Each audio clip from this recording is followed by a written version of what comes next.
That sounded intelligent, didn't it? Good afternoon. Again, I'm David Roehm. My wife Sue's sitting somewhere, I guess, second row back there. Important part of the farm operation. I'd like to tell you a little bit about our operation. We're located in southern Ohio, which is kind of the eastern edge of what we think of as the Corn Belt. We actually farm in 2 counties, about an hour east of Cincinnati, about an hour north of the river. So the county south is rolling, rocky, some sandy knobs, and probably not the most desirable corn soils anyway.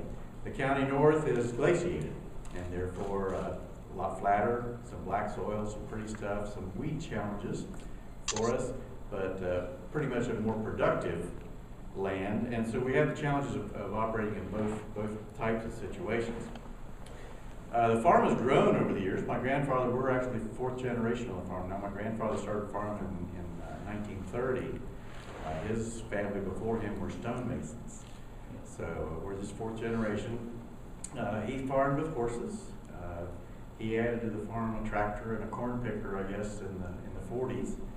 And then my dad started farming in 1950, and of course he saw self-propelled combines and trucks and that sort of thing added to the operation. I started farming in 1974, and boy, we've seen a lot of technology changes in agriculture since then. We've added, obviously, self-propelled combines with cabs that we could actually sit in there in the dust and the weather. We've seen the addition of GPS and guidance and spray boom controls and on and on and on. The technology is really racing. But we've actually increased production a bunch. Grandpa used to raise 70 bushel corn and was pretty impressed with that.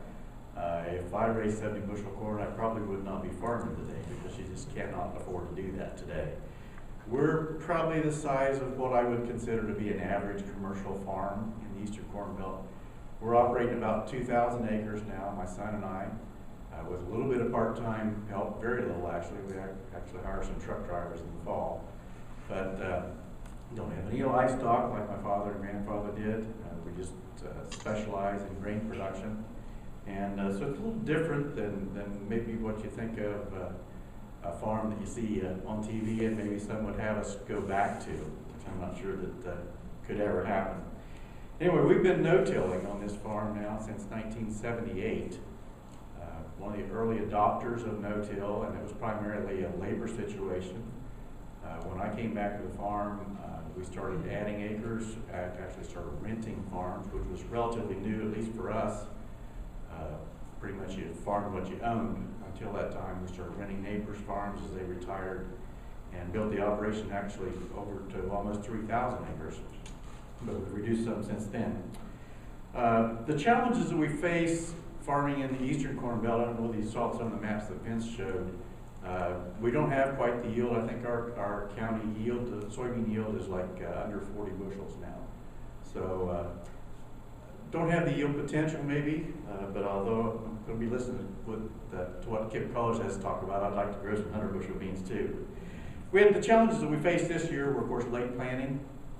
We were very wet and cool early, and our contest, or our soy challenge acres were actually planted May 10th, which is probably 2 to 3 weeks later than what we like to plant soybeans. We were also wet and cool all summer, and along with that probably had some additional weed challenges and some disease pressures that we don't typically have. Our farm has been one of those growing that mare's tail, like Vince showed the picture of. We had, I know at least since 2004, and probably 2003, we've had weed-resistant or glyphosate-resistant mare's tail on the farm. And so as part of that challenge, our chemical retailer, Ryan Scott, suggested we try this soy challenge, and along with that, we were going to use some pre-plant herbicides, and in our case, we used Scepter. That was applied before planting, and so we actually had clean fields to plant into, and that definitely hurt the glyphosate-resistant mare's tail. These were still soybeans, or Roundup Ready soybeans, excuse me. But that eliminated some of that early season competition and some of the mare's tail competition we had later on. And so the beans got off to a quick start. We then applied our Roundup as normal, and then put Headline, which is a fungicide. We had not used much of this. We really didn't think we had much disease pressure. We've seen frog eye, once in a while on certain varieties, but it was typically an isolated incident. But definitely could notice the leaves were a little larger, maybe. At least it seemed to be.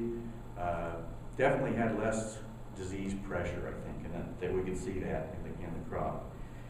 We actually did 3 different varieties besides the ones that we entered into the data collection form here for BASF, but all were similar in results. We had 4 bushel better beans and some Pioneer Y series beans, which are their new beans. We had some Roundup Ready to Yield, which is Monsanto's new bean, and we also had a regional local seed company, and the beans were all 4 bushel better, right in the low 60 bushel yield where we applied those. With that, I'd like to read to you the essay that my wife and I presented or sent into BASF with the contest results, and kind of tells a little bit of the story.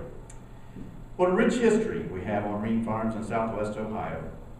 4 generations have tilled the soil, nurtured the crops and their families, and loved the land that produced their livelihoods. But what we expect from these acres is much greater than it has ever been in the past.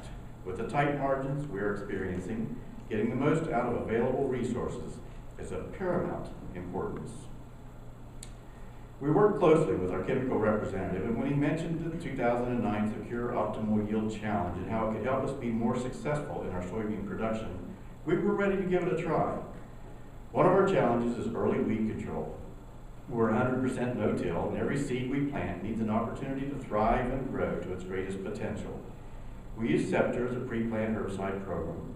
When the soybeans sprouted, what a great feeling to be able to look down the rows and see only soybeans instead of pesky weeds that would compete for moisture and sun. Headline fungicide was applied in July, and we began to see healthier plants.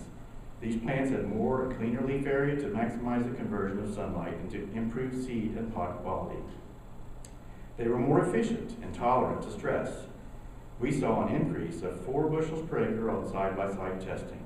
Headline maximized the yield potential of our soybeans that were planted on each acre of precious cropland. The ASA-BASF Soy Challenge showed us that by making a few changes in our chemical selections, we could raise our expectations of what an acre can do.